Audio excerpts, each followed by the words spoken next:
నమస్కారం. లైవ్ షోకి స్వాగతం. ముందుగా అతిథుల పరిచయం. శ్రీ దారా గోపి గారు, సీనియర్ పాత్రికేయులు, ప్రముఖ విశ్లేషకులు, టైమ్స్ ఆఫ్ ఇండియా మాజీ అసిస్టెంట్ ఎడిటర్.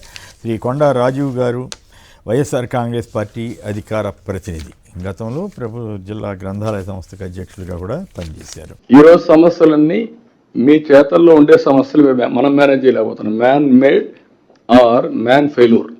ఎప్పుడైనా సరే యూరియా వచ్చినప్పుడు ఆ యూరియా ఇష్యూని ప్రాపర్గా ప్లాన్ చేసి ప్రాపర్గా డిస్ట్రిబ్యూషన్ చేస్తే it is not an issue. ఎప్పుడైతే మనం ఫెయిల్ అయ్యాం అది చేసినప్పుడు కరెక్ట్గా ఏ రైతుకి ఎంత ఇవ్వాలో అంత ఇవ్వాలి. ఇప్పుడు అన్ని డిపార్ట్మెంట్లో నేను వచ్చిన ప్రక్షాళన చేశాం. యూరియా సప్లైలో ప్రక్షాళన చేయాలి.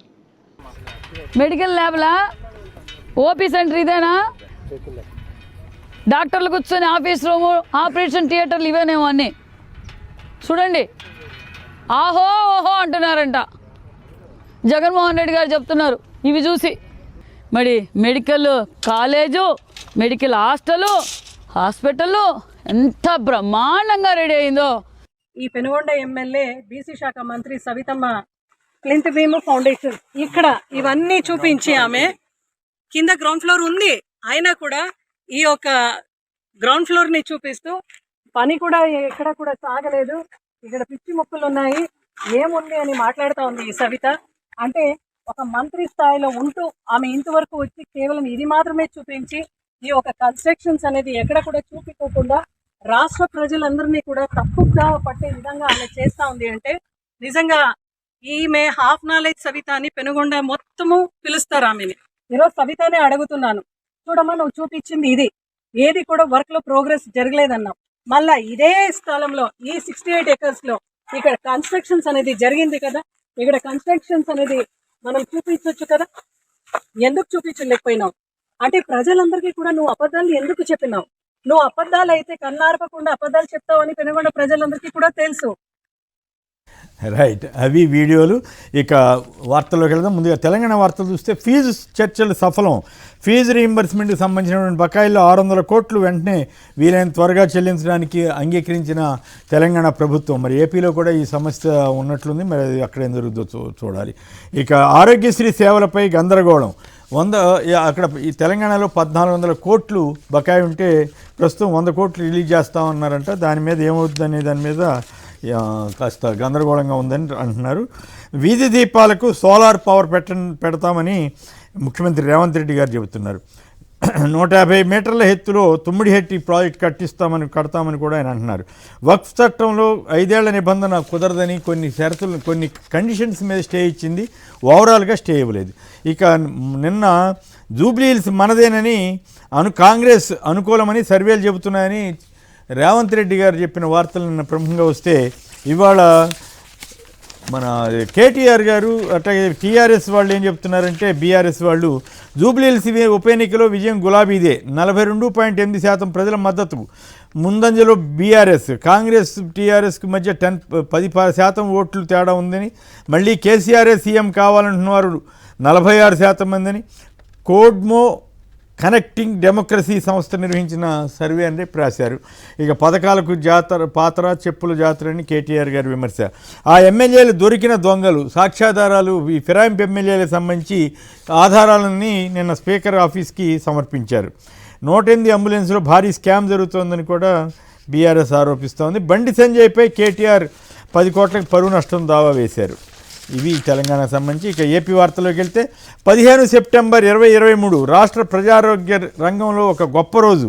ముఖ్యమంత్రిగా పరిపాలన కాలంలో నాకు అత్యంత సంతృప్తినిచ్చిన రోజు. 1923 నుంచి 2019 వరకు ఉన్న ప్రభుత్వ మెడికల్ కాలేజీలు 12, మా హయాంలో ఒకేసారి ప్రభుత్వ రంగంలో 17 మెడికల్ కాలేజీల ఏర్పాటు సంకల్పించాం అంటూ జగన్ గారు నిన్న ట్వీట్ చేశారు.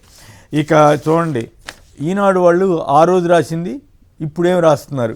ఆ రోజు ఏం రాశారంటే, వైద్య విద్య వ్యాపారానికి నయా పెత్తందార్ జగన్, కొత్త కళాశాలలో 50 సీట్లు కోటీశ్వర్లకే.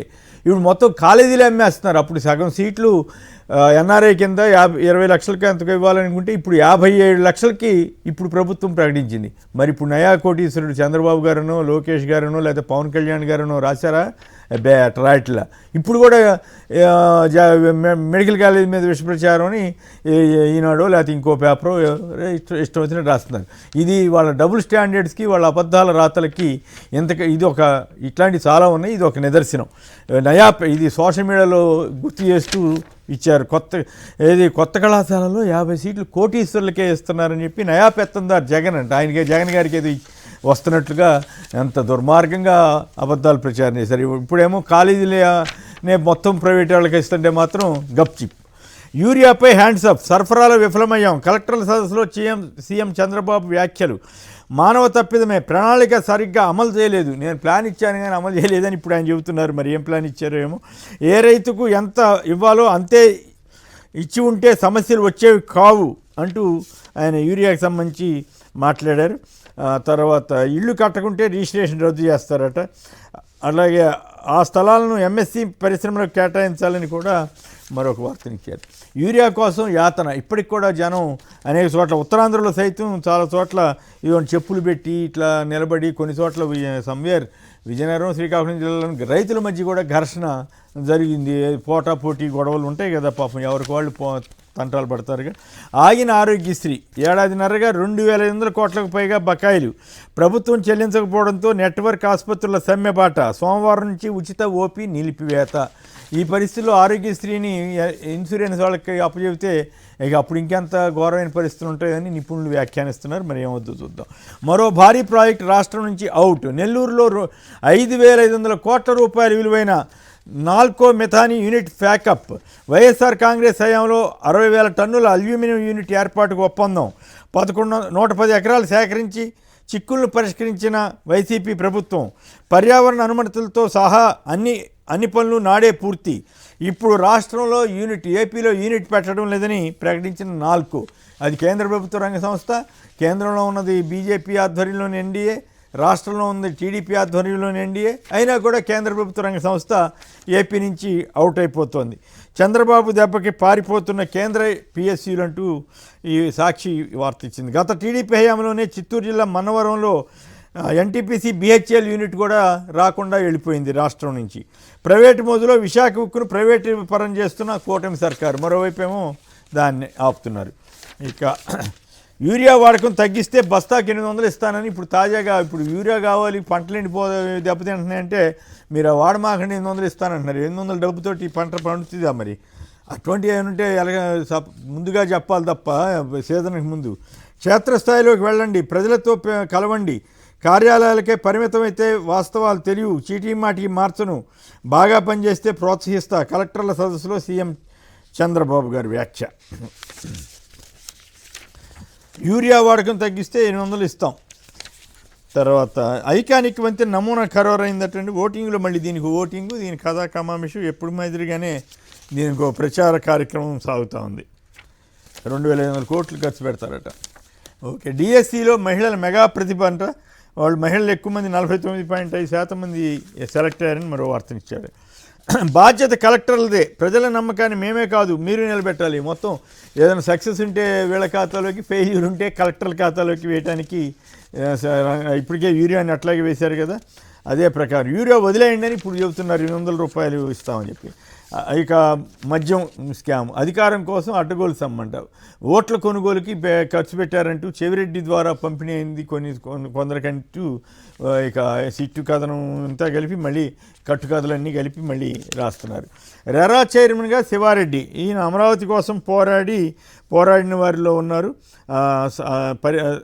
అమరావతి పరిరక్షణ సమితి అధ్యక్షుడిగా, ఐకాస సమన్వయకర్తగా ఉన్నారు. విజయవాడలో ప్రస్తుతం కన్స్ట్రక్షన్ కంపెనీని ప్రారంభించి నాటి నుంచి నిర్మాణ రంగంలో ఉన్నారు. మరి నిర్మాణ రంగంలో ఉన్న వాళ్ళకి ఈ పదవులు ఇవ్వటం కరెక్టా కాదా అనేది నాకైతే ఐడియా లేదు. కానీ తప్పు కాకపోతే మంచిదే, ఒకవేళ మరి తప్పు అయితే అది విమర్శలకు గురవుతుంది. అట్లాగే సుబ్బరాయుడు విధేయతకు సత్కారం. పోయింది భక్తుల ప్రాణాలే కదా, తొక్కిసలాటకు బాధ్యుడికే మళ్ళీ తిరుపతి ఎస్పీగా ఛాన్స్ ఇచ్చారంటూ రెడ్ బుక్ కుట్ర కేసుల వేధింపుల్లో కీలక సూత్రధారైనటువంటి సుబ్బరాయుడు గారికి రెడ్ బుక్ పుణ్యం అని సముచిత గౌరవం వచ్చిందని పత్రిక రాసింది. ఇక టమాటా ధరలు దారుణంగా పడిపోయినాయి, రికార్డు స్థాయిలో పడిపోయినట్టండి. ₹1.50 కిలో, ₹1.50 రికార్డు అంట. ఏదైనా సరే చంద్రబాబు గారి టైంలో రికార్డు అన్నట్టు tomato onion prices crash to historic lows, అంటే అతి తక్కువ ధరలకి పడిపోయినాయి. A key aluminium project faces and unexpected road block in AP అని ఇంకోటి ఇచ్చారు. విచ్చలవిడిగా వాడితే యూరియాని విచ్చలవిడిగా వాడితే క్యాన్సర్ అంటే సోషల్ మీడియాలో దాని మీద చమత్కారంగా అయితే మద్యం తాగితే ఆరోగ్యమేనా అని సరదాగా కొంతమంది ప్రశ్నించారు. ఇవి ప్రధానంగా ఇంట్రెస్టింగ్ వార్తలకు సంబంధించి. ఇక చర్చలోకి వెళ్దాం. ముందుగా మెడికల్ కాలేజీకి సంబంధించి జగన్ గారు చేసిన ట్వీట్ కానీ, ఇప్పటికి కూడా వాళ్ళ వైఖరి మారని పరిస్థితి కానీ, మరోవైపు మీరు చూస్తే ఈనాడు వాళ్ళు డబుల్ స్టాండర్డ్స్. ఆ రోజున ఏం రాశారు, నయా పెత్తందార్ జగన్ అని. ఇవాళ మరి ఇప్పుడు ఎవరు నయా పెత్తందారు, చంద్రబాబు మరి కాదా అనే దాని మీద ముందుగా గోపి గారు చెప్పండి. ఈ జగన్ గారు ఆనాడు కరెక్ట్గా 2 ఏళ్ల క్రితం ప్రారంభోత్సవం చేశారు 5 కాలేజీలు, అయినా కూడా మేము అసలేమి లేవని వీళ్ళు చెప్పారు. ఈ కథ అంతా నడుస్తూ ఉంది. ఆయన గుర్తు చేసుకున్న తీరు, అదే సందర్భంలో సోషల్ మీడియాలో ఆ రోజుల్లో ఈ మెడికల్ కాలేజీలకు వ్యతిరేకంగా విష ప్రచారం చేసిన ఈనాడు కథనం, ఈ రెంటి మీద మీ విశ్లేషణ ఏమిటి? ఈనాడే కాదు, ఎల్లో మీడియా అనుకోవచ్చు. కొమ్మినేని గారు, మీకు నమస్కారం. సాక్షి ప్రేక్షకులు అందరికీ కూడా గుడ్ మార్నింగ్ అండి. ఈ మెడికల్ కాలేజీలు అనేది ఒక చరిత్ర అండి. రాష్ట్రంలో 1956లో ప్రారంభమైన ఆంధ్రప్రదేశ్ రాష్ట్రంలో రాష్ట్రం విడిపోయే నాటికి 2014 నాటికి కేవలం ప్రభుత్వ అధీనంలో కేవలం 11 మెడికల్ కాలేజీలే ఉన్నాయి. అట్లాంటిది అందులో ఆ 11లో 5 వైఎస్ రాజశేఖర రెడ్డి హయాంలో వచ్చినాయి. సరే, ఇక పోతే జగన్మోహన్ రెడ్డి గారు 2019 నుంచి 24 వరకు ముఖ్యమంత్రిగా ఉండగా మొత్తం రాష్ట్ర వ్యాప్తంగా 17 మెడికల్ కాలేజీలు ప్రారంభించారండి. అనుమతులు తెచ్చారు, ప్రారంభించారు. అందులో 7 మెడికల్ కాలేజీలు పూర్తయిపోయాయి. ఇంకా 10 ఉన్నాయి. 10 కూడా దాదాపుగా 75 నుంచి 80% పూర్తయినాయి. అక్కడక్కడ ఏదో కొద్దిగా కొంత మిగిలి ఉంటుంది, ఒక 10%. ఆ 10% పూర్తి చేస్తే అక్కడ కూడా క్లాసులు పెట్టుకోవచ్చు. విచిత్రం ఏంటంటే, మాకు సీట్లు అవసరం లేదు అని పులివెందుల కళాశాల నుంచి 250 సీట్లు మాకు అక్కర్లేదు అని రాష్ట్ర ప్రభుత్వం సరెండర్ చేయడం. ఆ తర్వాత 10 మెడికల్ కళాశాలని ప్రైవేట్కి అప్పగించేసేయడం అనేది ఈ ప్రభుత్వం చేపట్టింది. మొన్న మంత్రివర్గంలో కూడా తీర్మానం చేసింది. నేను చెప్పేది ఏంటంటే, ప్రభుత్వం అమరావతిని కట్టేసి ఒక పెద్ద నగరంగా నిర్మించేసి చూపించాలనే ఉత్సాహంలో ప్రభుత్వం మెడికల్ కళాశాలలో ఎందుకు ప్రైవేట్ కట్టలేకపోతుంది? 1000 కోట్లు అప్పులు తెచ్చి అమరావతిని కట్టడానికి సిద్ధమైన ఈ ప్రభుత్వం మెడికల్ కళాశాలను ఎందుకు వదిలేసింది, ఎందుకు భారం అని ఫీల్ అవుతుంది అనేది నాకు అర్థం కావట్లేదు. చాలా చోట్ల కేవలం ఒక 10% ఖర్చు పెట్టేస్తే పూర్తయిపోతాయి ఈ మెడికల్ కళాశాలలన్నీ. అందులో కాలేజీలు ఎక్విప్మెంట్ తెచ్చేసుకొని రిక్రూట్మెంట్ స్టార్ట్ చేసి విద్యార్థులు తీసుకోవచ్చు. రేపు ఈ కళాశాలలో 10 కళాశాలలు ప్రైవేట్కి అప్పచెప్తే ఏమవుద్ది? ప్రైవేట్ యాజమాన్య కోటా కింద మొత్తం డబ్బులు వసూలు చేస్తుంది విద్యార్థుల దగ్గర నుంచి. డబ్బులు వసూలు చేసి అడ్మిషన్లు ఇస్తుంది. మరి వైద్యం ఎంత నాణ్యమైన వైద్యం అందుతుందో ప్రజలకి అర్థం కాదు. మనకి తెలుసు, ఇప్పుడున్న ప్రైవేట్ మెడికల్ కళాశాలలు వాటికి అనుబంధంగా ఉండే ఆసుపత్రులు చూస్తే తెలుస్తుంది. చాలా ఆసుపత్రులు తీవ్రమైనటువంటి వైద్యానికి పేషెంట్లను తీసుకోవడం లేదు. ప్రైవేట్ ప్రధానంగా మన చర్చ ఏంటంటే, జగన్ గారు నిన్న కరెక్ట్గా దాన్ని గుర్తు చేసుకున్న తీరుని మీరు హర్షిస్తారా? అలాగే ఈనాడు వాళ్ళు ఆ రోజున నయా పెత్తందార్ జగన్ 50% సీట్లు కోటీశ్వర్లకి అని రాశారు కదా, ఈ రెంటి మీద మీరు ఎట్లా ఫీల్ అవుతారు? అదే 50 సీట్లు, 250 సీట్లలో 50 సీట్లు ఇన్కమ్ జనరేషన్ పద్ధతిలో ఏదో సెల్ఫ్ సస్టైనబిలిటీ కోసం అని ఏదో కేటాయిస్తే 50 సీట్లకి నయా పెత్తందారు అన్నవాళ్ళు ఇప్పుడు 250 సీట్లు బయటికి పోతున్నాయి కదా. ఎందుకు మాట్లాడడం లేదు? ఈనాడు కానీ, ఆంధ్రజ్యోతి కానీ, TV5 కానీ వీళ్ళందరూ మాట్లాడాలి కదా. ఆ రోజున అంత స్థాయిలో 50 సీట్లకే విమర్శించిన వాళ్ళు ఇప్పుడు 250 సీట్లకి మాట్లాడటం అనేది 50 అని కాదు, 50% ఎన్ని ఉంటే అన్నిట్లో 50%. 50% 50% అంటే 125 సీట్లు. ఇప్పుడు మొత్తం 250 పోతున్నాయి కదా, దాన్ని గురించి మాట్లాడకుండా మౌనంగా ఉండటం సరికాదు. జగన్మోహన్ రెడ్డి గారు గుర్తు చేసుకోవడం అంటే ఎస్ నిజమేనండి, ఆయన అది ఒక సాహసోపేతమైన నిర్ణయం. 17 మెడికల్ కాలేజీలు ఒకేసారి తీసుకోవడం అనేది చేపట్టడం, నిర్మాణం చేపట్టడం. రాష్ట్రంలో ఆర్థిక భారం ఉన్నా కానీ ల్యాండ్ ఎక్వైజ్ చేసేసి నిర్మాణం చేపట్టి ప్రతి చోట 17 మెడికల్ కాలేజీలు ఏదో ఒక స్థాయిలో ఆ స్ట్రక్చర్ స్థాయిలో పైకి వచ్చేసాయి. అది ఒక చరిత్రే ఈ రాష్ట్రంలో. బహుశా ఈ రాష్ట్రంలోని కాదు, ఈ దేశంలో కూడా ఏ రాష్ట్ర ప్రభుత్వం కూడా ఒకేసారి 17 మెడికల్ కళాశాలల నిర్మాణం చేపట్టడం అనేది జరిగినట్టుగా నాకైతే తెలియడం లేదు. ఇది ఒక చరిత్ర అవుతుంది కాబట్టి అలాంటి చరిత్ర సృష్టించిన వాళ్ళు ఆ సృష్టించిన తేదీని గుర్తు చేసుకొని జగన్మోహన్ రెడ్డి సంతృప్తి వ్యక్తం చేయడాన్ని అయితే నేను స్వాగతిస్తున్నాను. రైట్. రాజీవ్ మీరు మాట్లాడండి. సార్, జగన్ గారు కేసీఆర్ గుర్తు గారు చేసుకోవటం, మీకు మీతో పాటు ఇప్పుడు ఇళ్ళ మీడియా ఆ రోజుల్లో రాసిన తీరు, ఇప్పుడు రాస్తున్న వైనం. నా హృదయపూర్వక నమస్కారాలు, శుభోదయం. సార్, ఒకటి, ఏ ప్రభుత్వం అయినా విద్యని వైద్యాన్ని కూడా చాలా క్వాలిటీగా సాధ్యమైనంత మేరకు ఉచితంగా పేదలకు అందించాల్సినటువంటి బాధ్యత ఏ ప్రభుత్వానికైనా ఉంటుంది.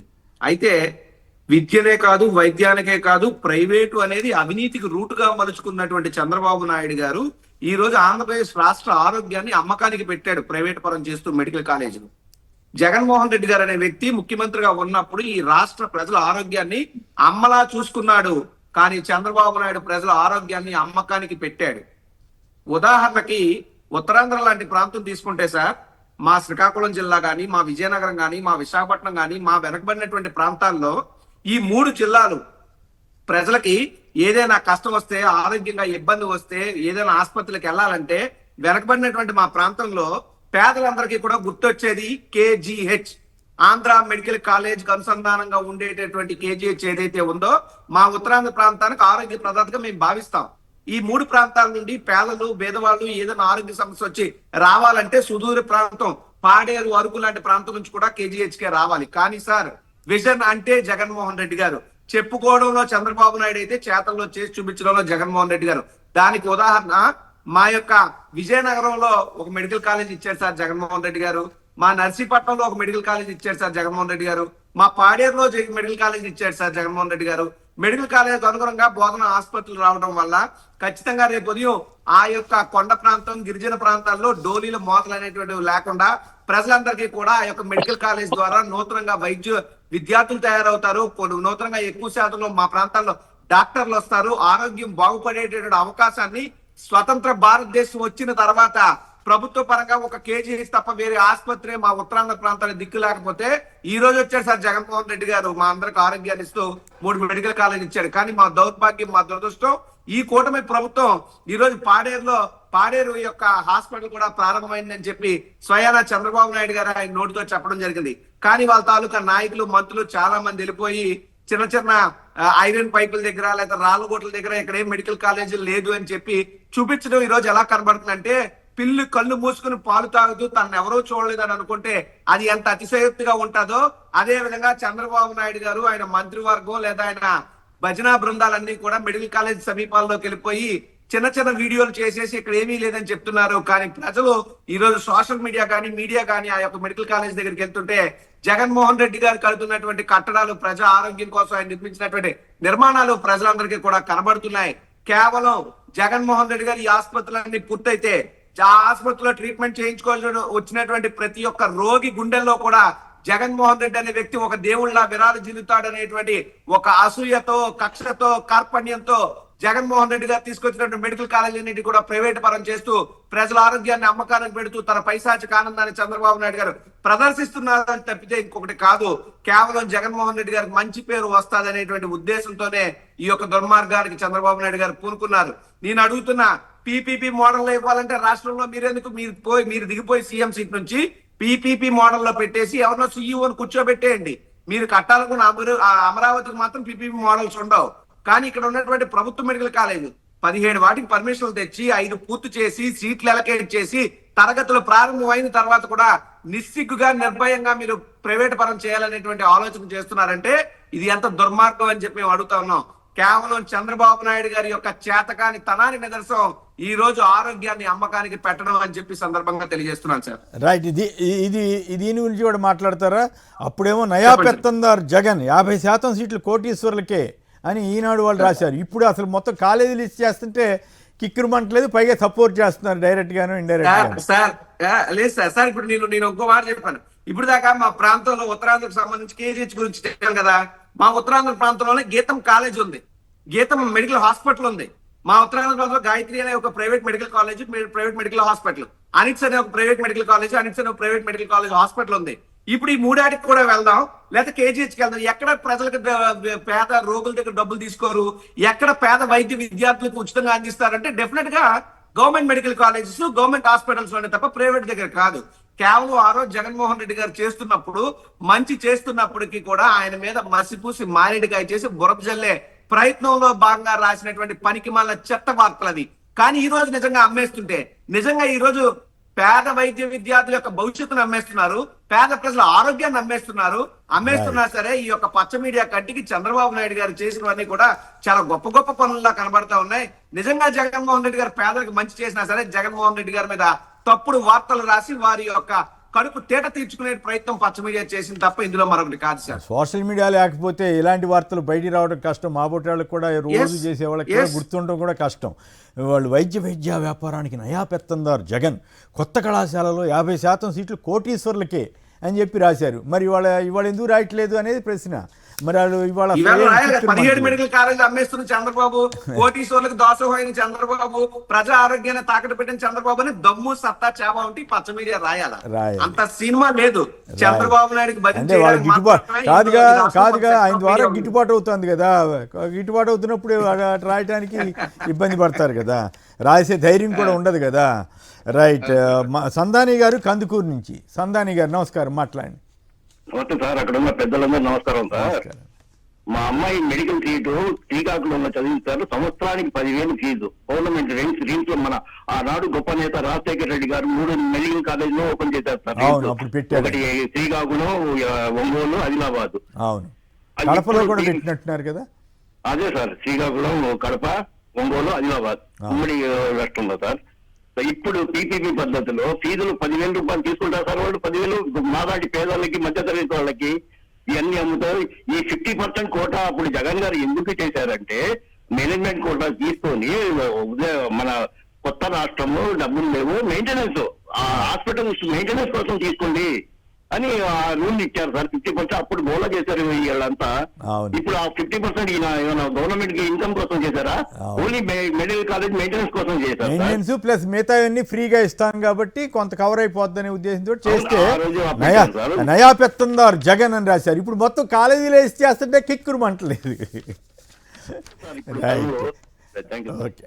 వెంకటేశ్వర్లు గారు బాపట్ల. వెంకటేశ్వర్లు గారు నమస్కారం, మాట్లాడండి. హలో, టీవీ సౌండ్ తగ్గించండి దయచేసి.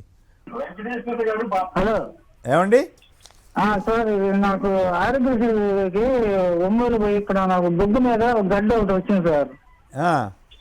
వస్తే ఒంగోలు పోతే హెచ్ఈకి అక్కడ ట్రీట్మెంట్ చేశారు. బయట ట్రీట్మెంట్ కి మాత్రం డబ్బులు తీసుకున్నారు. బయట వేరే హాస్పిటల్కి రాశారు స్కానింగ్ కి. వాటికి డబ్బులు పే చేశాం.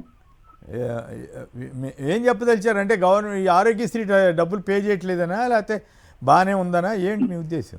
అది చేసింది సార్. ఇప్పుడు నాకు ట్రీట్మెంట్ 4 రోజులు చేశారు, అయిపోయింది. డిశ్చార్జ్ రోజు 100 రూపాయలు ఇచ్చి పంపారు సార్. అదే జగన్ గారు ఉన్నప్పుడు అయితే ట్రీట్మెంట్ హాస్పిటల్ ఉన్నంత కాలం బయటకు వచ్చినా కూడా ఇంత పేమెంట్ ఇచ్చేవాళ్ళు. 1000, 2000 అట్లా ఏదో ఉండేది కదా. కరెక్ట్. డిశ్చార్జ్ చేశారు కూడా 100 రూపాయలు ఇచ్చారు సార్. ఓకే అండి, ధన్యవాదాలు. నాగరాజు గారు విజయవాడ నుంచి. నాగరాజు గారు నమస్కారం, మాట్లాడండి. హలో, నమస్కారం, మాట్లాడండి అమ్మా. గుడ్ మార్నింగ్ అండి. సార్, ఇప్పుడు ఈ మెడికల్ కాలేజ్ ఒక ఇష్యూ చెప్తాను. ఇప్పుడు మా కలీగ్ వాళ్ళ అమ్మాయికి ఇప్పుడు ఎంసెట్ లో ర్యాంక్ వచ్చింది. ఇప్పుడు వస్తే ర్యాంక్ ప్రకారం కొన్ని సీట్లు ఉంటే అమ్మాయికి వచ్చేసేది, జస్ట్ బోర్డర్ లో ఉంది. ఇప్పుడు అమ్మాయికి బి కేటగిరీలో వచ్చింది. బి కేటగిరీలో అంటే 13 లక్షలు సంవత్సరానికి, 13, 14 ఉంది ఆంధ్రప్రదేశ్ లో. 10 నెలలకు సంవత్సరానికి, ఇంకా అడిషనల్ కాస్ట్ 2-3 లక్షలు ఉంటుంది. ఓహో. ఇప్పుడు ఆయన చేర్చాలంటే ఆయన ఏవో పొలాలు ఏవో అమ్మేస్తే కానీ చేర్చలేడు. ఇప్పుడు ఆయన ఏం చేశాడు, మానేసి మళ్ళీ లాంగ్ టర్మ్ కోచింగ్ జాయిన్ చేశాడు. ఏది లాంగ్ టర్మ్ మళ్ళీ అది ఆపేసి నెక్స్ట్ ఇది మళ్ళీ ట్రై చేయమని చెప్పి లాంగ్ టర్మ్ కోచింగ్ జాయిన్ చేసి నీట్ ఎగ్జామ్స్ మళ్ళీ రాయాలి. ఆ అమ్మాయి చాలా కష్టపడి చాలా మంచి మార్కులే తెచ్చుకుంది. ఒక విధంగా ఈ కాలేజీలు గవర్నమెంట్ లో 2000 సీట్లు వచ్చి ఉంటే అడిషనల్ గా వాళ్ళు వచ్చిన రోజు నుంచి కన్స్ట్రక్షన్ స్టార్ట్ చేసి కంప్లీట్ చేస్తుంటే అయిపోయేది. అవును, 5 కాలేజీలు చేశారు ఆల్రెడీ. పులివెందులకు వచ్చిన సీట్లు కూడా వెనక్కి ఇచ్చేశారు. పులివెందులు 50 సీట్లు, వీళ్ళు ఇంకా కనీసం 2-3 కనీసం 500 సీట్లు అడిషనల్ గా యాడ్ చేసేవాళ్ళు అడిషనల్ గా. అవును, అది కంప్లీట్ చేస్తుంటే. ఏం చేస్తారు చంద్రబాబు నాయుడు అంత పెద్ద విషనరీకి ఆ మాత్రం ఇక విషయం లేకపోవడం ఏంటని నాకు ఆశ్చర్యంగా ఉంది. ఆయన ప్రైవేట్ వాళ్ళకి అప్పచెప్తే ఏ విధంగా అది. అందుకే ఇప్పుడు జోకులు వేస్తున్నారు కదా జనం అంతా. అమరావతిలో మరి ఎందుకు ప్రైవేట్ వాళ్ళకే అప్పచెప్పేరాదా, మొత్తం వాళ్ళకే ఇచ్చేసేరాదా, గవర్నమెంట్ అప్పులు తీసుకొచ్చి ఎందుకు ఖర్చు పెడతాందని కొందరు ఇట్లా రకరకాలుగా వ్యంగ్యోక్తులు విసురుతున్నారు కదా. రైట్. పైగా విశేషం ఏంటంటే అసలు ఈ కాలేజీలు నేనే తెచ్చాను, ఒకసారి భూమి ఇస్తే సరిపోద్దాను, ఇంకోసారి ఆయనే కన్ఫ్యూజ్గా అయ్యి జనాన్ని కూడా కన్ఫ్యూజ్ చేయడానికి ప్రయత్నం చేస్తున్నారు. అట్లా చేయకుండా ఓ పద్ధతిగా ఉంటే బాగుంటుంది, కానీ దురదృష్టం అట్లా చెబితే ఊరుకునేదట్లేడు కదా ఆయన. రైట్. ఇక యూరియాపై హ్యాండ్స్ అప్, సరఫరా విఫలమయ్యాం. కలెక్టర్ల సదస్సులో జరిగిన తీరుతెన్నులు, కలెక్టర్లు జరిగిన సదస్సులో ఆయన మాట్లాడిన వైనం, యూరియా ఇప్పుడు తగ్గించుకోండి 800 ఇస్తాము ఇట్లాంటివి చెప్తున్న ద్వారా ఉపయోగం ఏమనుందా? ఓవరాల్గా కలెక్టర్ కాన్ఫరెన్స్లో యూరియాతో పాటు మిగతా అంశాల మీద చంద్రబాబు గారు కానీ అధికారులు కానీ స్పందన ఎట్లా ఉందంటారు గోపి గారు? సార్, కలెక్టర్ల కాన్ఫరెన్స్ లో ఆయన ఎప్పుడు చేసే ఉపన్యాసం మళ్ళీ చేశాడు. రాష్ట్రంలో ఇచ్చాపురం నుంచి తడ వరకు అభివృద్ధి చేస్తాం, పరిశ్రమలు తెస్తాం అని చెప్తారు. అలాగే అధికారులు మాత్రం మీరు ప్రజల్లోకి వెళ్ళండి, ప్రజలతో అనుసంధానం అవ్వండి, ప్రజల పట్ల హ్యూమానిటేరియన్ దృక్పథంతో పనిచేయండి అని ఇవన్నీ ఊకదంపుడు ఉపన్యాసాలు, అవన్నీ మామూలు, అందులో అనుమానం లేదు. కాకపోతే ఇప్పుడు జరిగింది ఏంటంటే యూరియా మీద తన ప్రభుత్వం ఎలా ఫెయిల్ అయింది అనేది కలెక్టర్ కాన్ఫరెన్స్ లో చెప్పారు. చెప్పి నెపం కలెక్టర్ మీదే తోసేశారు. అంతకుముందు మీకు గుర్తుండే ఉంటుంది, మనుషులా పశువులా ఏం యూరియా కొరత లేదంటారా, అట్లా సోషల్ మీడియాలో ప్రచారం చేస్తారా అంటూ మీడియా వాళ్ళని, అంటే వాళ్ళ ఎల్లో మీడియా కాకుండా మిగతా మీడియాని సోషల్ మీడియాని దూషించాడు ఆయన. ఇప్పుడేమో వైఫల్యాన్ని ఆయన ఒప్పుకుంటున్నాడు. అది కలెక్టర్ బాధ్యత అంటాడు ఆయన. కలెక్టర్ల సమావేశంలో ఆయన ఆన్ రికార్డు ప్రభుత్వ వైఫల్యం గురించి కలెక్టర్ల నెపం నెట్టేస్తూ మాట్లాడిన చూసాం. దానికి ముందు ఆయన అసలు యూరియా కొరత ఎక్కడుంది, అంతా వైసీపీ వాళ్ళు తప్పుడు ప్రచారం చేస్తున్నారంటూ చాలా ఆవేశంగా మాట్లాడారు. అది చూశారు ప్రజలు. ఇప్పుడు ఏంటంటే ఏమైందంటే రాష్ట్రానికి కేటాయించబడిన యూరియాలో 50% మార్క్ ఫెడ్ కి ఇవ్వాలండి, 50% ప్రైవేటు వ్యాపారస్తులకి ఇవ్వాలి. దురదృష్టం ఏమైందంటే ఈ ప్రభుత్వం వచ్చిన తర్వాత ఈ ఏడాది 75 to 80% ప్రైవేట్ మార్కెట్ కి ఇచ్చేసి 20 to 25% మార్క్ ఫెడ్ కి ఇచ్చారు. అది చాలా తక్కువ. అందువల్ల ఈ కొరత ఏర్పడిపోయింది. ప్రైవేట్ వాళ్ళు ఏం చేస్తున్నారు, 250 రూపాయల బస్తాని 400-450 రూపాయలకి అమ్ముకోవడం మొదలైశారు. దీనివల్ల రైతుల్లో అసంతృప్తి మొదలైంది. వాస్తవానికి ఏంటంటే ఈ వరి కలుపు తీసే టైం ఇది. ఈ కలుపు తీసిన తర్వాత వెంటనే యూరియా వేసి నీళ్లు పెట్టేస్తే దిగుబడి బాగా వస్తుంది అనేది రైతుల అనుభవంలో నుంచి వచ్చింది. ఇప్పుడు ఏమంటారు, మీరు యూరియా వాడడం తగ్గించండి అంటారు. ఎలా తగ్గిస్తారు? గతంలో రైతు భరోసా కేంద్రాలు ఉండేవి. జగన్మోహన్ రెడ్డి గారి ముఖ్యమంత్రిగా ఉన్నప్పుడు రైతు భరోసా కేంద్రాల్లో ప్రతి రైతు కూడా తనకి ఎంత భూమి ఉంది, ఏ పంటలు వేస్తున్నాడు, ఎలాంటి విత్తనాలు కావాలి, ఎలాంటి ఎరువులు కావాలి అనేటువంటి అన్ని కూడా రికార్డెడ్ గా నమోదయ్యాయి. దాని ప్రకారం ప్రభుత్వం వాళ్ళకి విత్తనాలు కానీ ఎరువులు కానీ సరఫరా చేసేది. ఆ తర్వాత దిగుబడి వచ్చిన తర్వాత, పంట దిగుబడి వచ్చిన తర్వాత పంటలను కొనుగోలు చేసింది. అయితే ఇప్పుడు రైతు భరోసా కేంద్రాలు పూర్తిగా పోయాయి, నిర్వీర్యం అయిపోయాయి, పని చేయడం లేదు. రైతులు ఎంతమంది ఉన్నారు గ్రామంలో, వాళ్ళకి ఎన్ని ఎకరాల భూమి ఉంది, వాళ్ళు ఏమేమి పంటలు వేస్తున్నారు అనేది లెక్క లేకుండా పోయింది. లెక్కలు లేవు ఇప్పుడు. ఆ లెక్కలు రాసేవాళ్ళు కూడా లేరు. దానివల్ల కూడా కొంత గందరగోళం అయింది. అందుకే చంద్రబాబు నాయుడు గారు కలెక్టర్లను మీరు ప్రజలతోటి మమేకమై వెళ్ళండి అని చెప్తున్నారు. అది కలెక్టర్లు వెళ్ళినంత మాత్రాన ఇలాంటి సమస్యలు తెలియండి. గ్రౌండ్ లెవెల్లో దానికి ఒక మెకానిజం ఉండాలి. అది రైతు భరోసా కేంద్రాల ద్వారా ఆ మెకానిజం నడిచింది. అలాంటి మెకానిజం పెట్టుకొని అప్పుడు నువ్వు ఏదైనా మాట్లాడితే చెల్లుద్దు. కానీ కలెక్టర్లు వెళ్ళినా మినిస్టర్లు వెళ్ళినా ఈ సమస్యలన్నీ బయటికి రావండి. ఎప్పుడు కావాలి యూరియా, ఎప్పుడు కావాలో రైతుకి అప్పుడు వచ్చి మాట్లాడతాడు కానీ మిగిలిన టయాల్లో మాట్లాడు యూరియా గురించి. ఇప్పుడు యూరియా వాడకాన్ని తగ్గించుకోమని చెప్తున్నారు చంద్రబాబు నాయుడు గారు. ఇదే చంద్రబాబు నాయుడు గారు గతం హలో ఫ్రీజ్ అయినట్లుంది కదా.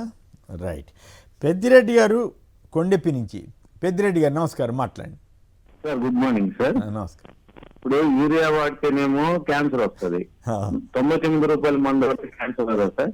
అది తన అసమర్థతని ఇవ్వకపోవటానికి యూరియా అందించకుండా బ్లాక్ మార్కెట్ తరలించి దానిని ఈ విధంగా క్యాన్సర్ వస్తుందని చెప్పడం అనేది చాలా ఆశాస్పదం సార్.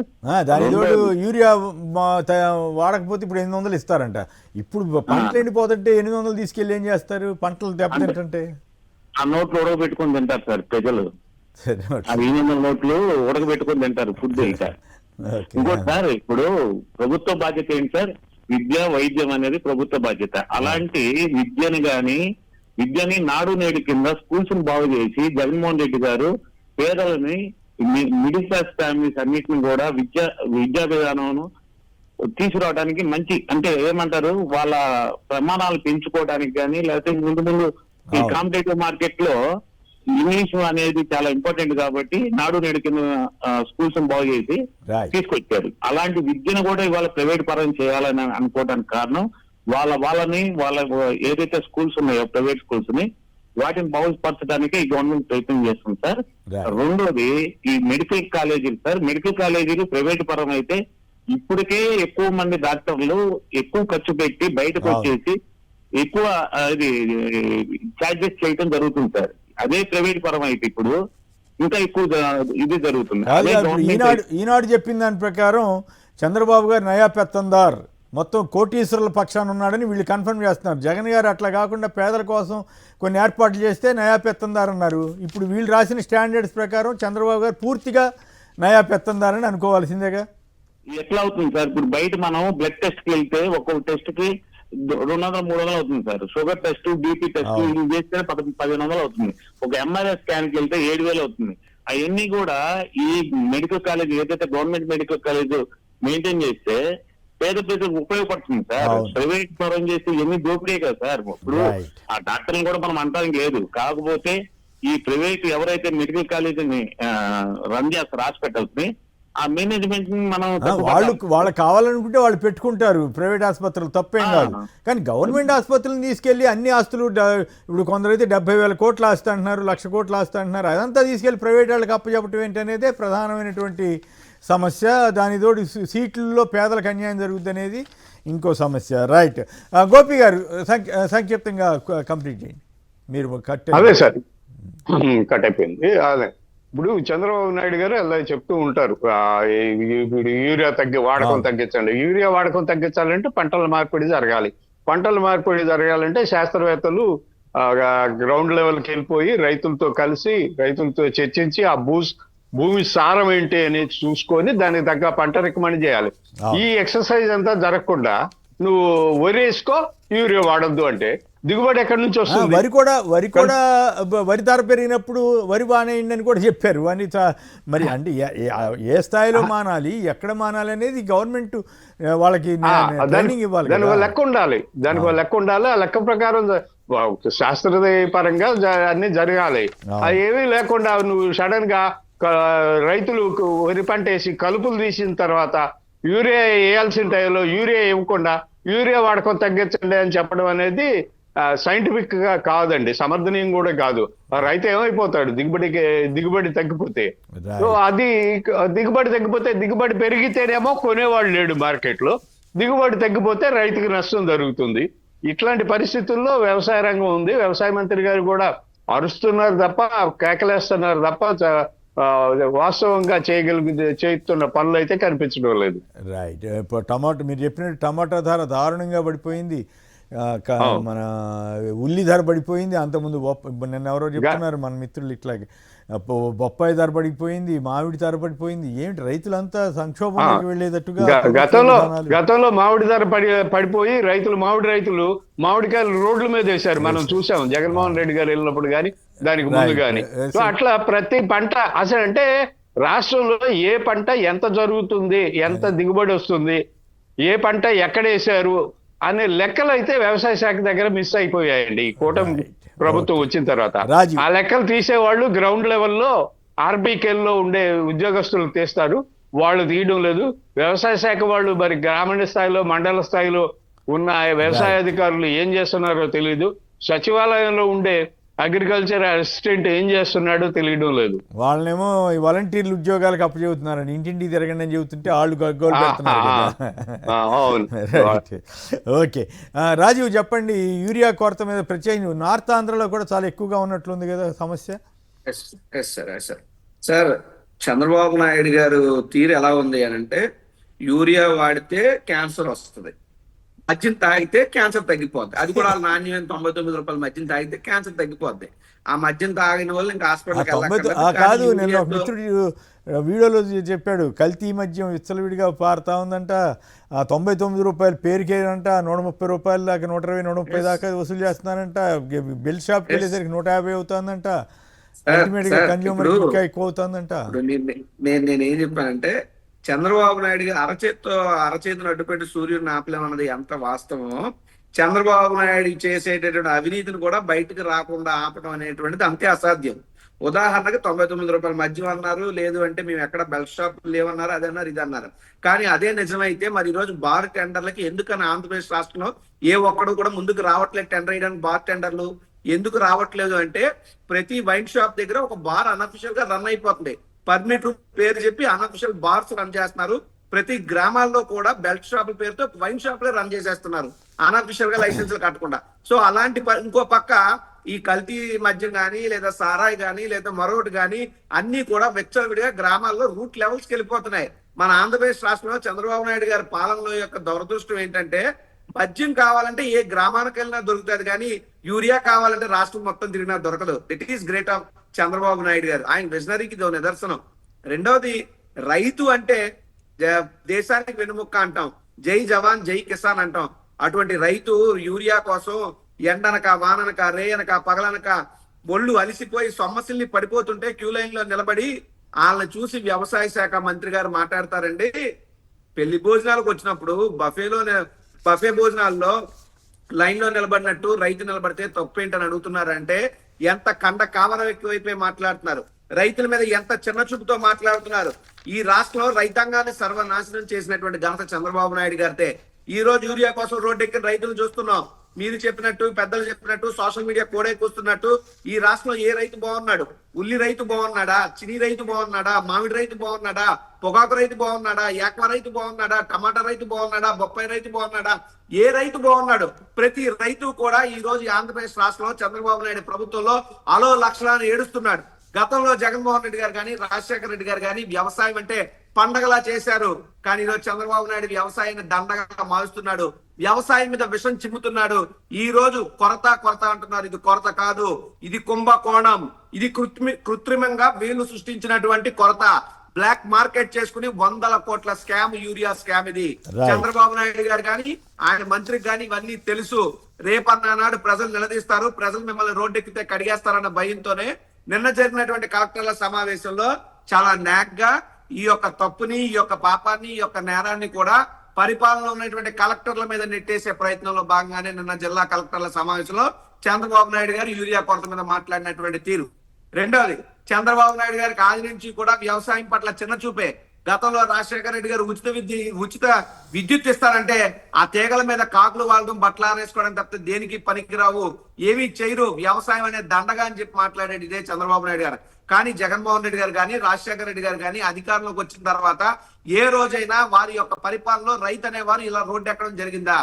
రైతు గుమ్మం దగ్గరికే రైతు భరోసా కేంద్రాల ద్వారా వెళ్ళి రైతుకు అన్ని రకాలుగా వెన్నుదన్నుగా నిలబడినటువంటి ప్రభుత్వం జగన్మోహన్ రెడ్డి గారి ప్రభుత్వం. కానీ ఈ రోజు రైతులు పడుతున్నటువంటి బాధలు, కష్టాలు, నష్టాలు చూస్తుంటే గుండె తరుక్కుపోతుంది. ఇక్కడ మీరు గమనించాల్సినటువంటి మరో విషయం ఏంటంటే సార్, ఏ రైతు ఏ పంట అయితే కానివ్వండి, ఏ రైతు అయితే కానివ్వండి, వారి యొక్క కష్టాలని, నష్టాల కోసం జగన్మోహన్ రెడ్డి గారు అనే వ్యక్తి గొంతెత్తితే గాని, జగన్మోహన్ రెడ్డి గారు అనే వ్యక్తి కాలు కడితే గాని, జగన్మోహన్ రెడ్డి గారు అనే వ్యక్తి అక్కడికి వెళితే గాని ఈ యొక్క ప్రభుత్వం మీద దున్నపోతు మీద వర్షం కురిసినట్టు లేదు. జగన్మోహన్ రెడ్డి గారు వెళ్ళిన తర్వాతే కేంద్ర ప్రభుత్వానికి లేఖలు రాయడం గాని, జగన్మోహన్ రెడ్డి గారు వెళ్ళిన తర్వాతే ఆ మాత్రం ఈ మాత్రం చర్యలు తీసుకోవడం తప్పితే జగన్మోహన్ రెడ్డి గారు వచ్చే వరకు కూడా రైతుల్ని కనీసం పట్టించుకోలేనటువంటి పరిస్థితిలో ఈ యొక్క కూటమి ప్రభుత్వం ఉంది.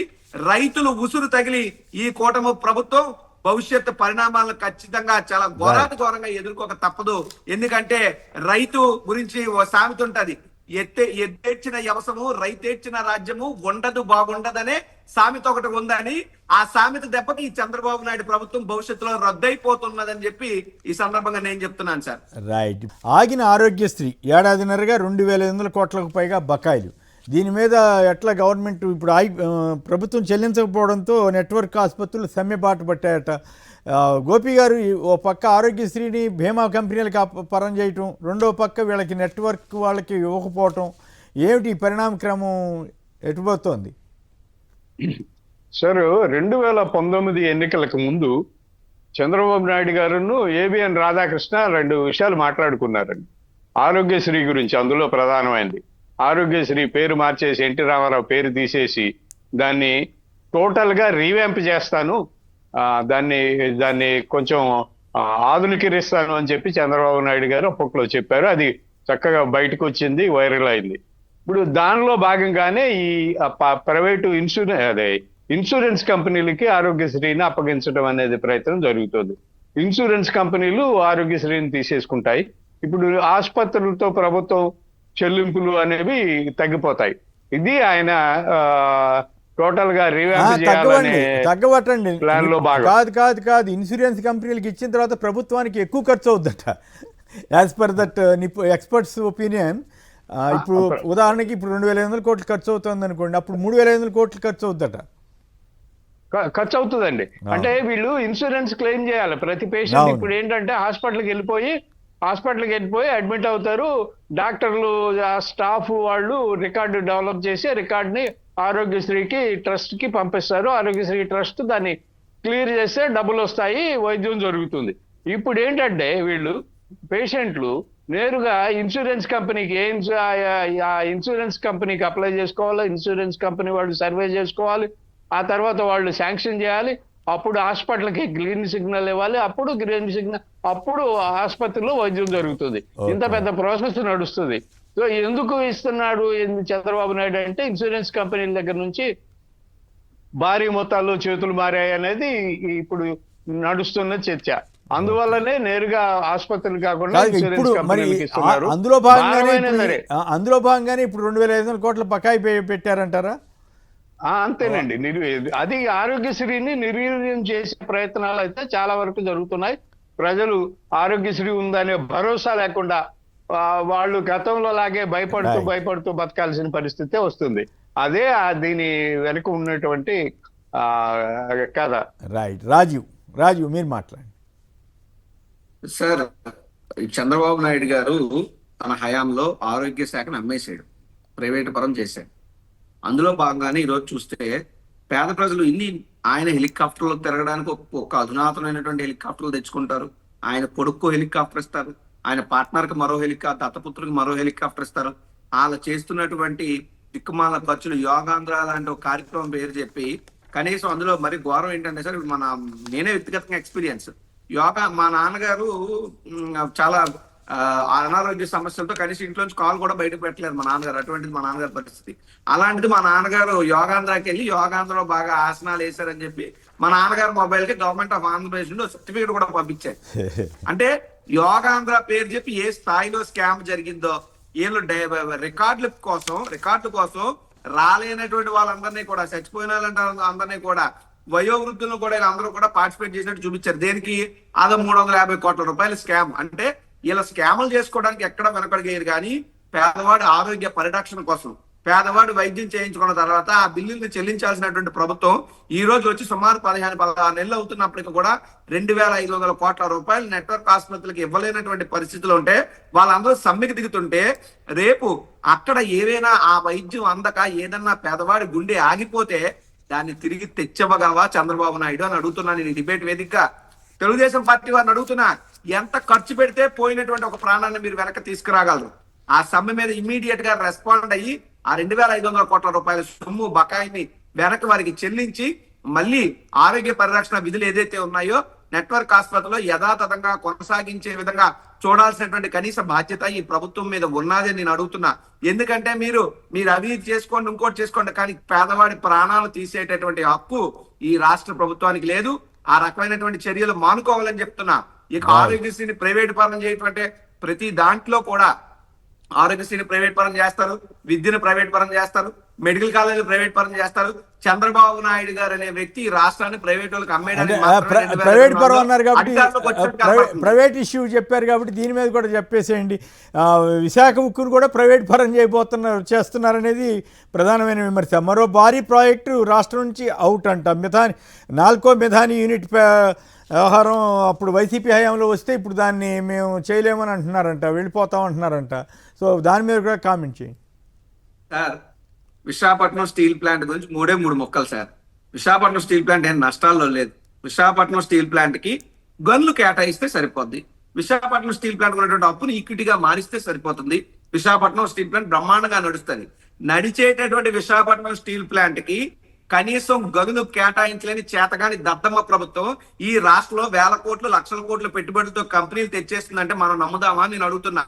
గతంలో జగన్మోహన్ రెడ్డి గారు ఇదే విశాఖ స్టీల్ ప్లాంట్ కి ఏ రకంగా ఆయన రక్షణ బలయంగా తన పంచ ప్రాణాలనే కంచుగా చేసి విశాఖ స్టీల్ ప్లాంట్ ని కాపాడినటువంటి నాయకుడు జగన్మోహన్ రెడ్డి గారు. కానీ ఎన్నికల సభలో జగన్మోహన్ రెడ్డి గారు ఆ ముక్క చెప్తే జగన్మోహన్ రెడ్డి గారి మీద అనేక దుష్ప్రచారాలు చేశారు. కానీ ఈ రోజు మీరు కెమెరాలు తీసుకుని స్టీల్ ప్లాంట్ మెయిన్ గేట్ దగ్గరికి వెళ్తే సార్, అక్కడ జగన్మోహన్ రెడ్డి గారు అధికారంలో ఉన్న నాళ్ళు కూడా స్టీల్ ప్లాంట్ మెయిన్ గేట్ దగ్గర కార్మికులు ఎవరైతే నిరసన కార్యక్రమం కోసం దీక్షలు చేశారో అది జగన్మోహన్ రెడ్డి గారు అధికారంలో ఉన్న నాళ్ళు రన్ అయింది. కానీ కూటమి ప్రభుత్వం వచ్చిన తర్వాత బలవంతంగా పోలీసులు పెట్టి దాన్ని పీకించేశారు. అయినా సరే కార్మికులు కోర్టుకి వెళ్ళి తెచ్చుకున్నా సరే దాన్ని కూడా ఇంప్లిమెంట్ అవ్వనివ్వకుండా కనీసం రౌండ్ టేబుల్ కాన్ఫరెన్స్ కార్మిక నాయకులు వస్తే వాళ్ళందరికీ షోకాజ్ నోటీసులు ఇచ్చి ఉద్యోగాలు తీసేస్తాం ఎవడైనా నోరెత్తితే అని చెప్పి స్టీల్ ప్లాంట్ పేరు చెప్పి ఉక్కుపాదం మోపుతూ ఉద్యమాన్ని అణగదొక్కుతున్నారు. ఉన్న స్టీల్ ప్లాంట్ ని కాపాడలేరు. జగన్మోహన్ రెడ్డి గారు తెచ్చినటువంటి కంపెనీలు కూడా ఈ రోజు వెనక్కి వెళ్ళిపోయేటటువంటి పరిస్థితులు ఉన్నాయంటే ఈ రాష్ట్రం చంద్రబాబు నాయుడు గారి ప్రభుత్వం ఏ స్థాయిలో వారు పరిపాలిస్తున్నారో మనం అర్థం చేసుకోవచ్చు. కేవలం వారి పాలన అంతా కూడా నోటి మాటల్లోని లేదా గ్రాఫిక్స్ లోని నేతి బీరకాయలో నెయ్యున్నంత చందంగానే తప్పితే వాస్తవంగా జీరో స్థాయిలో ఉంది. ఈ రోజు విశాఖ స్టీల్ ప్లాంట్ కనుమరుగైపోతుంది. విశాఖ స్టీల్ ప్లాంట్ ప్రైవేట్ పరం చేసినటువంటి ఘనత ఖచ్చితంగా చంద్రబాబు నాయుడు గారికి దక్కుతుంది. ఇది ఆయన చరిత్ర కూడా సార్. గతంలో ఆయన అధికారంలో ఒకప్పుడు 99 నుంచి 2004 మధ్యలో ఆయన అధికారంలో ఉన్నప్పుడు ఈ భారతదేశ వ్యాప్తంగా 84 కంపెనీలు ప్రైవేట్ పరం అయితే అందులో 54 కంపెనీలు from combined state of Andhra Pradesh. అది చంద్రబాబు నాయుడు గారి యొక్క ప్రైవేట్ పరం చేసే చరిత్ర. ఆయన ఏమీ మారలేదు. ఏదో దేంతో వంకర తీస్తున్నా మళ్ళీ వస్తూనే ఉంటదన్న చందంగానే చంద్రబాబు నాయుడు గారి పాలన అంతా కూడా ప్రైవేట్ పరం చేయడానికి, ప్రైవేట్ వాళ్ళని దోచుకు పెట్టడానికి, వాళ్ళ దగ్గర నుండి సొమ్ముని తీసుకుని దాచుకోవడానికి మాత్రమే తప్పితే ఇంకొకటి. రైట్ గోపి గారు, సంక్షిప్తంగా మీరు కూడా కామెంట్ చేయండి. ఈ నెల్లూరు నుంచి 5,500 కోట్ల నాల్కో మిథాని యూనిట్ ప్యాకప్ అంట జగన్ గారు తీసుకొచ్చిన టైంలో వచ్చినటువంటి ప్రాజెక్ట్ని 2 చోట్ల ఎన్డీఏ గోపి కట్ అయిందా? Right, okay. సాయి మోహన్ గారు చెన్నై నుంచి. సాయి మోహన్ గారు నమస్కారం, మాట్లాడండి. నమస్కారం సార్. నమస్కారం, మాట్లాడండి సార్. ఇప్పుడు కేవలం ప్రైవేట్ పరం అనగానే మనం ఏదో బూత్ అయినట్టుగా అనుకోకూడదు కదా సార్. మనం ఎఫిషియన్సీ పెరగచ్చు కదా. ఓహో, ఒక్క మాట. అప్పుడు 50% సీట్లు సెల్ఫ్ ఫైనాన్సింగ్ కింద 20 లక్షలకు పెడితేనే ఏమన్నారు మరి వీళ్ళే కదా అంది నయా పెత్తందారులు జగన్. కొత్త కళాశాలలో 50 సీట్లు కోటీశ్వర్లకే. లోకేష్ గారిని కొంతమంది స్టూడెంట్స్ మీటింగ్ పెట్టి ఏమన్నారు అడిగితే నేను రాగానే వెంటనే రద్దు చేసేస్తానన్నారు. అన్నారా లేదా? మరి ఇప్పుడు గవర్నమెంట్కి వచ్చిన తర్వాత మొత్తం ప్రైవేట్ కాలేజీలకి ప్రైవేట్ పరం చేసేస్తుంటే మరి ఒప్పుకోవాలని మీరు చెన్నై నుంచి చెప్తున్నారు. అంటే ప్రభుత్వ హాస్పిటల్కి ఉన్న నిరాదరణ, మనం ఎవరు ప్రభుత్వ హాస్పిటల్కి ఇప్పుడు పోవడం లేదు సార్. అందరూ ఓహో, ప్రైవేట్ మీరు వెళ్తలేదేమో, మీరు డబ్బులు ఉన్నాయి ఉండొచ్చు, మీరు కోటీశ్వర్లేమో. అక్కడికి వెళ్ళి ఒకసారి చూడండి. జగన్ గారి టైంలో విద్య వైద్య రంగాలకు వచ్చినటువంటి మార్పులు చూడండి. నాడు నేడు కింద నేను ఒక సందర్భంలో గుంటూరు ఆసుపత్రికి వెళ్తే, మెడికల్ ఆసుపత్రికి వెళ్తే ప్రైవేట్ ఆసుపత్రికి దానికి పెద్ద తేడా లేకుండా మెయింటైన్ చేస్తున్నారు. ఎక్కడ బెడ్లు ఖాళీ లేవు. మీరు కార్పొరేట్ ప్రతినిధిగా మీరు మాట్లాడదలిస్తే మాట్లాడండి, ఓకే. ప్రైవేట్ కాలేజీలు, ప్రైవేటు ఆసుపత్రులు వాళ్ళంతటి వాళ్ళు పెట్టుకుంటారు, నడుపుతారు. కానీ ప్రభుత్వమే వేల కోట్ల రూపాయల ఆస్తిని తీసుకెళ్ళి ప్రైవేట్ రంగానికి అప్పచెప్పేస్తే ఆనందంగా ఉంటుంది అనమాట. ఏం మాట్లాడతారు సాయిమోహన్ గారు? మీకు ఎంత ప్రైవేటైజేషన్ మీద లేదా ఇంకా ఒక పార్టీ మీద అభిమానం ఉంటే ఉండొచ్చు, కానీ ప్రజల తరఫున, పేదల తరఫున మాట్లాడండి. మరి దీనికి ఇప్పుడు నేను అడిగిన దానికి మాత్రం మీరు సమాధానం చెప్పలేం. మరి అప్పుడు ఇదే పెద్ద మనుషులు చెప్పారు కదా, అసలు జగన్ గారు ఒక్క సీటు కూడా ప్రైవేట్ ఇవ్వడానికి వీల్లేదన్నట్టుగా. మరి ఇప్పుడు ఆయనేమో గవర్నమెంట్ కాలేజీలు తీసుకొస్తే ఇవన్నీ మేము ప్రైవేట్ చేసేస్తాం, ప్రైవేట్ వేరు, పీపీపీ వేరు అని కథలు చెప్తున్నారు కదా. మీరు దాన్ని కూడా గమనించాలా. రెండు ధర్మంగా మాట్లాడండి. ఇట్లా అట్లా ఉండాల్సింది కాదు, ఇగో ఇట్లా చేస్తే బాగుంటుందని చెప్తే పద్ధతి. రైట్. ఇక చివరిగా ఈ మద్యం మీద మళ్ళీ కనికట్టు కథలు పెడుతున్నలాగా ఉంది. ఒకరోజు ఏం బంగారం అంటారు, ఇంకో రోజు ఇంకోటి అంటారు, ఇంకో రోజు టాంజాని అంటారు, ఇంకో రోజు జాంబియా అని అంటారు, ఇప్పుడు ఓట్లు కొనుగోలు చేశారని మళ్ళీ రాస్తారు. ఏమిటి రాజీవ్? సార్, చంద్రబాబు నాయుడు గారి యొక్క ప్రభుత్వం ఏదో రకంగా జగన్మోహన్ రెడ్డి గారి మీద బుర్ర జల్లదు. వాళ్ళ అంతిమ లక్ష్యం అయితే అదే. కానీ జగన్మోహన్ రెడ్డి గారి పాలనలో ఏ రకమైనటువంటి అవినీతి కుంభకోణాలు ఏవి జరగలేదు. సో జరగలేనటువంటి ఒక కుంభకోణాన్ని అక్రమ కేసులు పెట్టి వారు జరగలేని దాన్ని జరిగినట్టు కనికట్టు చేసి చూపించే ప్రయత్నం తప్పితే ఇంకోటి కాదు. ఇందులో ప్రతిదాని ఇప్పుడు నిజంగా వాస్తవంగా జరిగింది అనుకోండి, దానికి ఒకటే స్టోరీ లైన్ ఉంటది. కానీ మనం అల్లిన దాని స్టోరీకి ఏముంటది? రోజుకోలేని చంద్రబాబు నాయుడు గారి నిద్ర లేకపోతే పొద్దున ఏ కొత్త థాట్ వస్తే ఆ కొత్త థాట్ ని సిట్ అనే దాన్ని పెట్టి దాన్ని ఇంప్లిమెంట్ చేయడంలో భాగంగానే చేస్తున్నారు తప్పితే ఈ యొక్క కేసు ఏదైతే ఉందో కొండను తవ్వి ఎలకన పెట్టినట్టు తప్పితే ఏమీ ఉండదు. ఈ కేసులో ఎవరైతే ఈ రోజు అన్న మిథున్ రెడ్డి గారు కానీ లేదంటే ఎవరెవరినైతే అరెస్ట్ చేసి జైల్లో పెట్టారో వీళ్ళందరూ కూడా కడిగిన ముత్యాల్లా ఈ కేసు నుంచి బయటపడడం అనేటువంటిది ఖచ్చితంగా జరుగుతుంది. దీని అన్నిటి కూడా కాలం సమాధానం చెప్తుంది. కేవలం చంద్రబాబు నాయుడు గారి యొక్క కక్ష తీర్చుకోవడంలో భాగంగా, జగన్మోహన్ రెడ్డి గారి మీద బుర్ర జల్లడంలో భాగంగా మాత్రమే ఈ కేసులు పెడుతూ రోజుకు ఒకసారి పేపర్లో లీకులు ఇస్తున్నారు. ఈ కేసు గురించి మనం తెలియాలంటే బాగా మనం సిట్ చేసే ఛార్జ్ షీట్ల కన్నా పచ్చ మీడియా రాసే వార్తా కథనాలను ఫాలో అయితే ఇదే వార్తా కథనాలు అయ్యే ఛార్జ్ షీట్లలో ఉంటున్నాయి. ఈ వార్తా కథనాలు ఏవైతే రాస్తున్నాయో వారి మీదకే వెళ్ళి దాడులు చేస్తున్నారు, సోదాలు చేస్తున్నారు. దొరికినటువంటి సొమ్మును తీసుకొచ్చి వీళ్ళు పెట్టేదాన్ని పట్టుకుంటున్నారా లేదా నిజంగా అక్కడ ఏమైనా దొరుకుతుందా అన్న అనుమానం కూడా ప్రజల్లో ఉంది. కేవలం జగన్మోహన్ రెడ్డి గారి మీద బుర్ర జల్లే కార్యక్రమం తప్ప ఇంకొకటి కాదు సార్ ఇది.